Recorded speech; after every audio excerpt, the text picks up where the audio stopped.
Hey, what's up guys, Will here for GSM Arena. Samsung's new flagship is the Galaxy S25 Ultra, and it's the latest and greatest Samsung phone yet. But how great is it compared to the Galaxy S24 Ultra, which came out just last year? Which Ultra is right for you? Let's put these two phones head to head and find out. Samsung has been quite conservative lately in delivering upgrades to its flagships, but there are a few changes worth mentioning when it comes to the Ultras. The main difference is the chipset, which also affects other things like battery life. Plus, there's a new ultra-wide cam this time around, and changes to the S Pen. There have been refinements to the design too. We prefer the in-hand feeling of the new model. Despite the similarity in size, it somehow feels less unwieldy in day-to-day situations, perhaps in part due to the flat frame. And it uses a new glass, Gorilla Armor 2, which is supposed to be more durable than the Gorilla Armor on the S24 Ultra. When it comes to ingress protection, you get the same treatment on both phones. They're IP68 rated for submersion in up to 1.5 meters of water for 30 minutes. The dust and water resistance applies to the S Pen too, but the S Pen itself has actually been downgraded with the new model. For some reason, it's gotten dumbed down, so you lose wireless functions like the air gestures and remote camera shutter, but it still allows for low latency, pressure-sensitive scribbling on the screen, just as before. Both phones have similar displays, but the new model is slightly larger thanks to thinner bezels. It's a 6.9-inch QHD OLED with a 120Hz refresh rate. Meanwhile, the S24 Ultra's display is a 6.8-inch panel. It's about the same, but with slightly thicker bezels and different screen glass. While the S24 Ultra does have an anti-reflective surface treatment on the screen, the new models has been even improved, so it's slightly more comfy to use in the sun. There's no change in that based on brightness though. We measured the same grade max brightness levels on either phone. When it comes to refresh rate, both phones behave the same way. Thanks to LTPO tech, the refresh rates are extra adaptive to save energy when you're not interacting with the screen. And both phones support HDR10 Plus video content as well. So with all that said, if you're not bothered by the bezels or the change in reflectiveness, the S24 Ultra's screen has the same great performance as the new models. Both the S25 Ultra and the S24 Ultra have stereo speakers, with very good loudness, and the sound quality is good either way. But it seems the new model has a bit fuller sound. Let's have a listen to compare.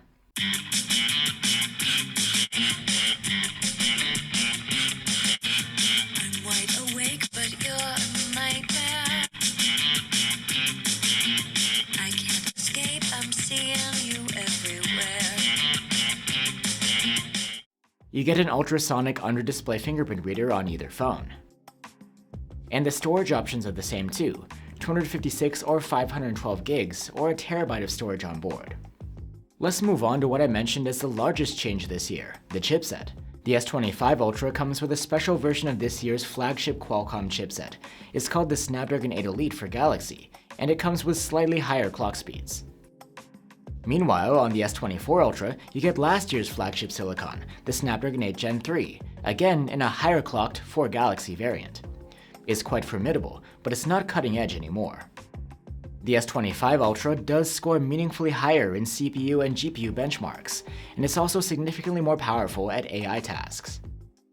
That said, the S24 Ultra is no slouch itself, and while the differences are clear when it comes to the numbers, you may not feel them when it comes to real-world use and performance.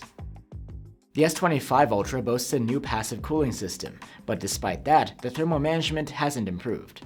With either phone, we observed heavy thermal throttling in our prolonged stress tests, and there seems to be even a bit more on the new model. The S25 Ultra runs on Samsung's newest software interface, One UI 7 based on Android 15. Since the S24 Ultra is a flagship, we expect it to receive an update to One UI 7 pretty soon. The new version provides a few organizational tweaks, as well as some new AI-based features.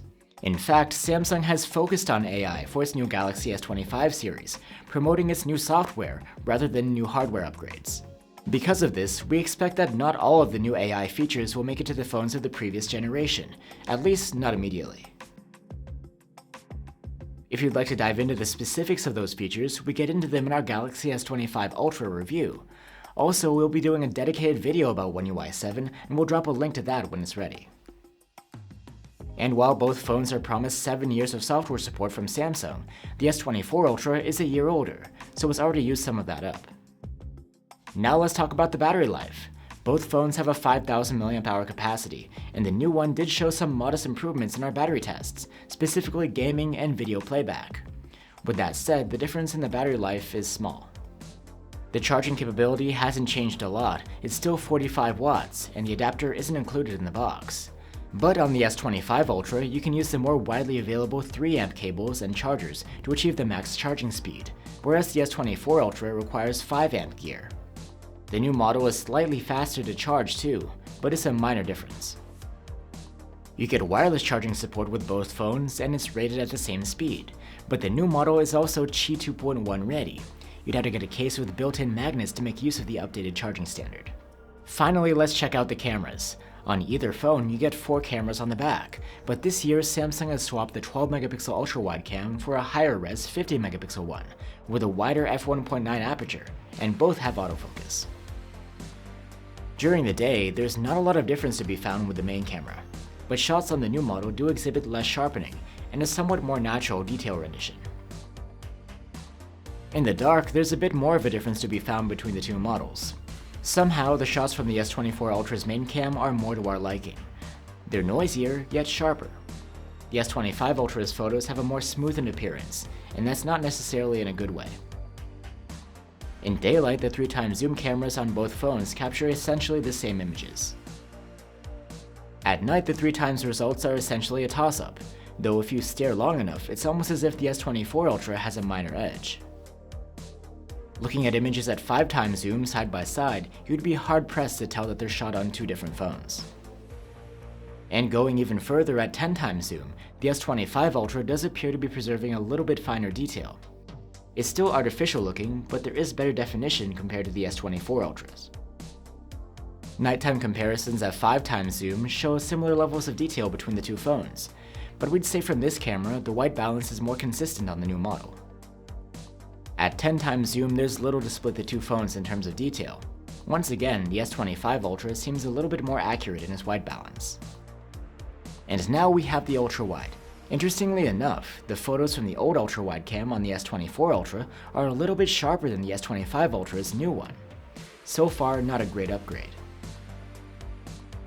In low light, the S25 Ultra's ultra-wide camera does marginally better with colors than its predecessor, but the older model's images are sharper overall, if a bit grainier. There are some nuances between the results from the selfie cameras on the two phones, but generally things are looking great on both. And here are 4K selfie videos taken with either phone.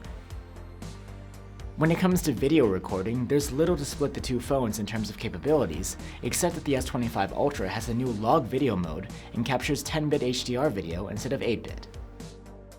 When comparing the main camera's 4K footage at 30 FPS, there are subtle differences. The S25 Ultra has more vibrant colors, and ever so slightly less sharpening. Zooming in further, the S24 Ultra's 3x camera shows a little nicer detail rendition.